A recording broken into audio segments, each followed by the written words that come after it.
Europe humiliated in Beijing. The minibus moment, guys.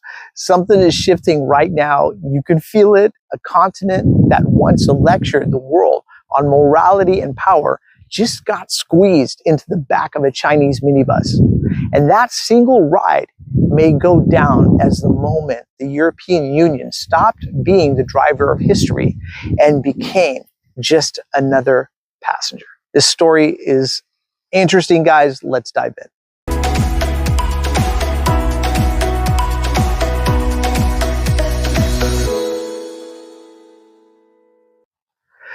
All right, everybody. Thank you so much for joining me on the baseline. Hope everybody's having a great day, a great night, a great life. So we've all felt it, right?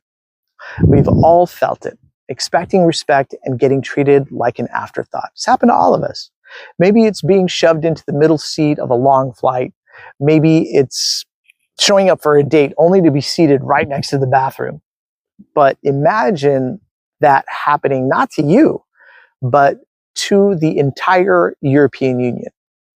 And here's the twist. It wasn't an accident. It wasn't bad logistics.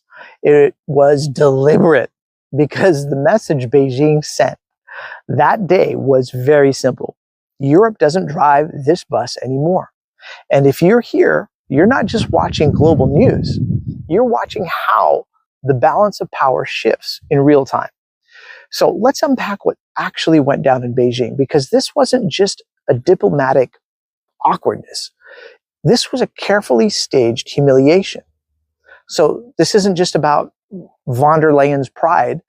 It's about your wallet, your job, your retirement. Because when Europe stumbles in Beijing, energy costs are going to shift. Factories are going to move. Technology flows elsewhere. And that minibus ride, it wasn't just a meme. It was a signal that decisions about your future, our future, are being made without us in the room.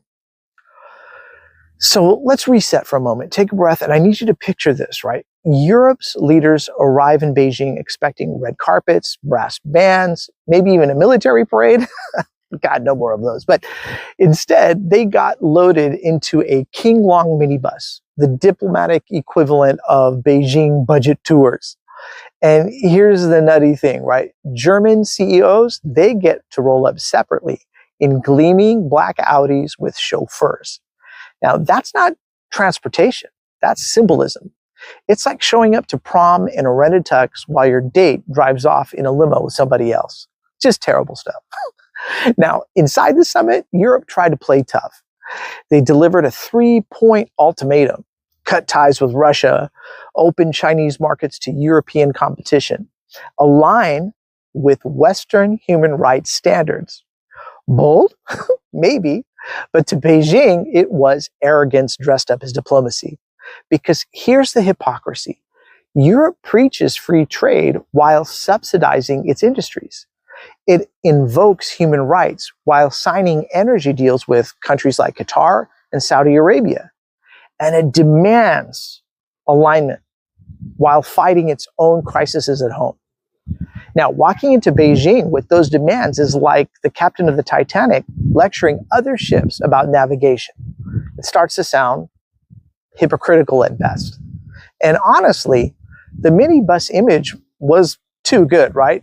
Imagine Brussels delegation scrolling booking.com at 2 a.m. They see something that says included, free bottled water, 12 seats comfortably, perfect for an EU summit.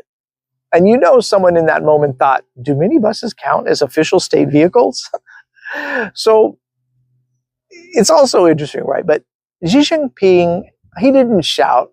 He didn't argue. He simply invoked the century of humiliation, a time when Europe forced its way into China, dictated laws, carved up territory by referencing that particular history. Xi Jinping wasn't just dismissing Europe. He was reminding the entire global South, China remembers, and it won't be lectured again. And leaders in Africa, Asia, and Latin America were watching really closely, because for decades, they've been on the receiving end of Western sermons. Suddenly, they saw Europe humbled and China extremely calm. And the takeaway was simple. If Brussels can be brushed aside, so can we. Now, to really grasp the sting of this humiliation, we have to rewind. Because in the 19th century, Europe marched into China during the Opium Wars. Britain forced opium into Chinese markets. European powers demanded treaty ports, foreign concessions, even extraterritorial rights. Now, China was treated like a second-class civilization in its own land. Now, if you fast forward to today, the roles are reversed. The same Europe that once dictated terms was loaded into a Chinese minibus. The symbolism couldn't be sharper. What once was European dominance has become European irrelevance. And Beijing didn't just remember history. It staged a little revenge theater. And it was interesting to watch. Because let's be real about this. Nothing kills diplomatic gravitas like being packed into a bus with squeaky shocks. You know, half expected Ursula von der Leyen to lean over and say, if you shake the seats just right, the air vents might work. It's sad and funny at the same time, but this isn't just theater. This is your paycheck, your energy bill, your pension, because when German CEOs are treated like royalty while EU politicians are treated like nuisances, it means factories will keep moving east. Jobs will keep bleeding away, and your leaders won't stop it. Because that bus wasn't carrying diplomats. It was carrying the future of Europe's middle class. And right now, it's being driven by somebody else. Now, while politicians were dismissed, the CEOs did stay. They signaled deals in private rooms, or they were signing deals in private rooms, negotiated expansions in Beijing and Wuhan. The message was brutal. Europe's leaders are irrelevant. Its corporations, though, still useful. For ordinary Europeans, this was a betrayal in broad daylight. Leaders humiliated, corporations rewarded, citizens left behind. Now, the minibus wasn't just a humiliation. It was a metaphor for Europe itself. Powerless passengers watching their future being driven away. Now, here's where it turns, right? Humiliation only has power if it's accepted. Beijing staged its show, yes, but decline is not destiny because history doesn't belong to passengers. It belongs to people who demand to drive. Now, the corporations won't save you. The politicians won't save you either, though. But when citizens see the truth clearly, when they recognize hypocrisy at home and humiliation abroad, that's when change becomes possible. And that's where I think we should all feel empowered. Because yes, Europe stumbled in Beijing. It happens. Yes, the corporations sold out. Their bottom line is always going to be to benefit stockholders. But that doesn't mean you are powerless. Seeing clearly is its own superpower. And you already have that because you're here. And you're not distracted by headlines, not fooled by pageantry.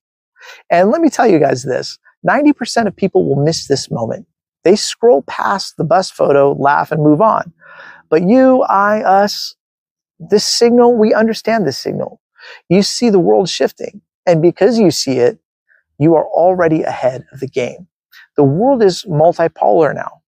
The old order is cracking, and history has no place for powers that are arrogant and fragile.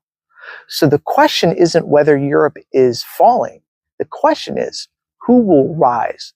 And more importantly, will you choose to stay or a passenger, or will you demand to grab that wheel? All right, guys, thank you so much for joining me on the baseline.